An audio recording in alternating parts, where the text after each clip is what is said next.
Did you know that in the summer of 1518, a quiet city along the Rhine became the stage of one of the most inexplicable events in human history?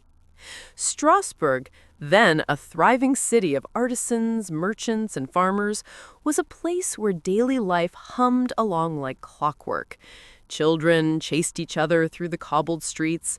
The river carried the scent of fresh fish, and bakers filled the air with the warmth of bread. Life was ordinary, until it was not. It began with Frau Troffea, a woman known to few, remembered by even fewer. A widow in her early 40s, she lived alone in a modest house tucked into one of Strasbourg's narrow alleyways. Neighbors described her as quiet, diligent, unremarkable, a figure who vanished into the background of the bustling city. And yet one morning in July, she emerged into the streets, and something unimaginable began to unfold. At first, her steps were simple. She shuffled along the stones as though in thought, humming a tune only she could hear. Then, slowly, almost imperceptibly, her feet began to move faster. Her arms lifted in wild arcs. Her gaze, once calm and measured, widened in a blank stare. She began to dance. And she did not stop. Bystanders paused. A child dropped a basket of bread. Merchants called after her, "Are you well, Frau Troffea?" But she did not answer. She spun, stumbled, recovered, and continued. Hours passed. The sun rose high, then dipped toward evening, and still she danced. Her body became a vessel for a force that no one could understand. Exhaustion should have claimed her. Hunger should have pulled her to the ground. But the woman moved as though possessed, a puppet to an invisible conductor whose strings were cruel and merciless. Within days, others began to join her. At first, a neighbor here, a market girl there, people curious, drawn to the spectacle. Some laughed, some prayed, and some, terrified, backed away. Yet the movement spread like wildfire. Men, women, even children spilled into the streets, their steps echoing against the stone walls, a rhythm no human should sustain. The city panicked. Priests were called to pray over the dancers, sprinkling holy water and uttering sacred chants, their voices trembling in the oppressive summer air. Magistrates attempted to intervene, ordering the dances to stop, to rest, to return home. Doctors were summoned, armed with herbs, poultices, and medical wisdom of the age. Yet all efforts proved futile. The dancers seemed immune to fatigue, to pain, to reason. Bodies began to collapse in the streets. Some died of exhaustion, their limbs locked in unnatural positions. Others perished from dehydration and heart failure. Yet still, the madness persisted, relentless and unstoppable. Witnesses would later write that the dancers' eyes seemed empty, staring past the world, glimpsing some other dimension of existence that no one else could comprehend. Whispers followed them, faint, rhythmic, urging them onward. Some swore they could hear voices carried on the wind, coaxing them into frenzy, voices older than the city itself. Authorities, desperate to contain the chaos, tried unconventional measures.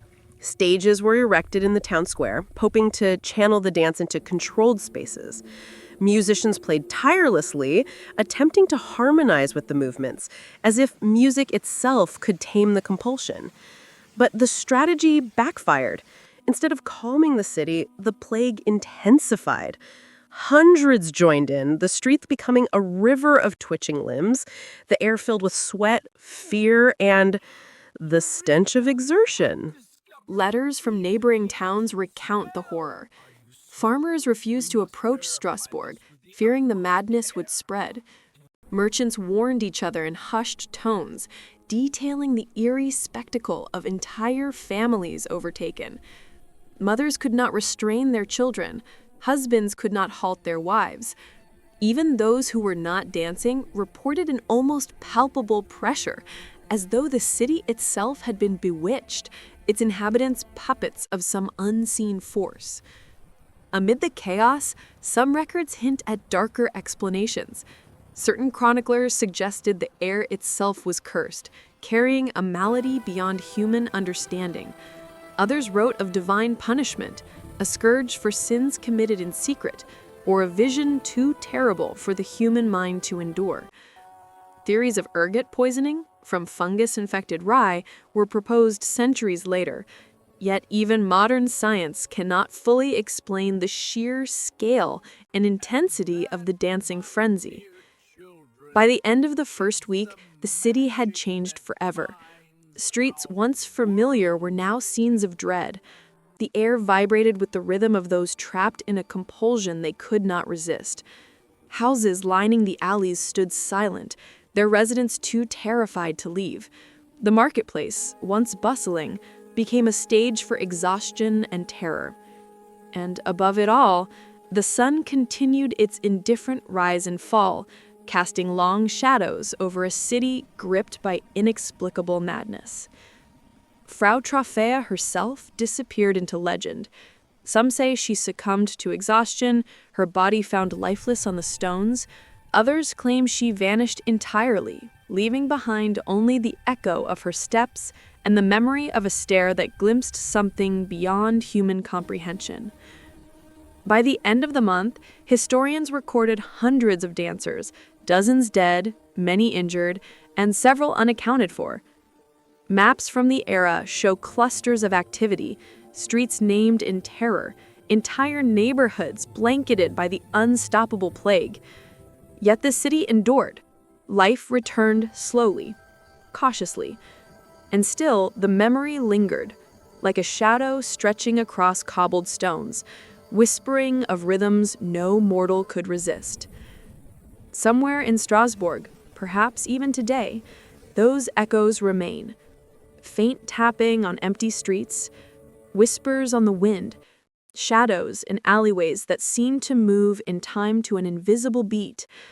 And some historians, staring at the records centuries later, wonder what truly seized the minds of the dancers.